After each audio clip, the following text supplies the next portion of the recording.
Hi, Dave Snyder here. It is August the 16th, 2012, and it is 5 a.m. Pacific time. And I'm waiting for my friend to come. We're supposed to go up to the mountains to do some prospecting. He's a little bit late. Or actually, if he showed up right now, he'd be right on time, but I don't know. Can't remember if I was supposed to pick him up or not.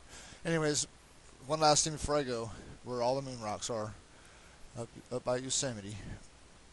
Take a look at this overlay of the North Pole. I showed Antarctica in my last video. Take a look at this alignment here. Pretty interesting. That's Greenland right there, of course, with the weather patterns turned on. And then of course, I had to bring it back to the Pacific, just like I did on the Antarctica one. You have to, because I can't do it at the poles. You can't put a picture over the top of the poles. It just doesn't work. It squeezes the picture down too much. But if you move it to the Pacific Ocean, you can overlay it there, and then do any kind of overlays you have to do in the middle of the Pacific around the equator, so you can get the whole picture in there just perfectly like that.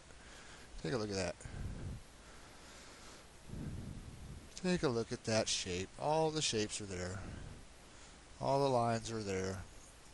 So it likes to hit the poles, which doesn't surprise me, because I think it might always hit the poles. I think these used to be the poles. All the other impacts, the Mid-Atlantic, or not the Mid-Atlantic Ridge, the Marianas Trench. I think that used to be up at the North Pole at one time, or the South Pole at one time, because it seems to like it likes to hit the poles, and that just would fit with my theory of during the pole reversal, it's attracted and hits the Earth. The moon does, because the opposites attract, opposite poles attract. The same poles repel. So they say the moon is moving away from the Earth, but it has not always been moving away from the Earth. As you can clearly see, unless it shapes it magnetically from space, the moon shapes the Earth. But that's impossible, because you have to reverse the moon to put it onto the Earth. So I think that fits pretty good. See this shape here, right there. All the lines are there. It goes there. I mean, you can just, it does. Look at that.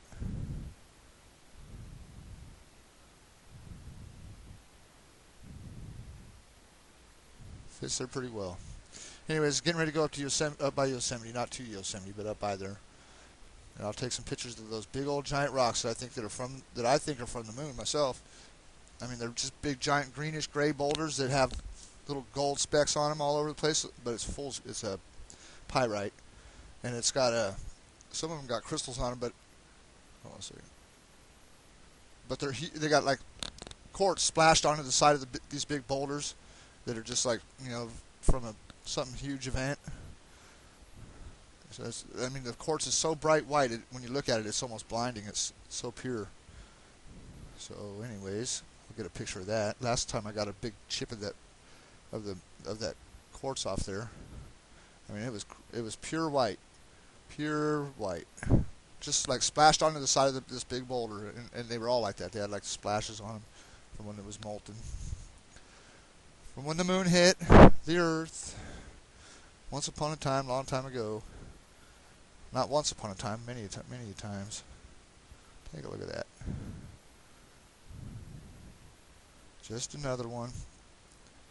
I mean, you can't get that many coincidences. I don't think that you're allowed that many. I mean, that crater fits everywhere on the Earth. There's a reason for it. There is a reason for it. And it is bigger than they say it is. It has to be.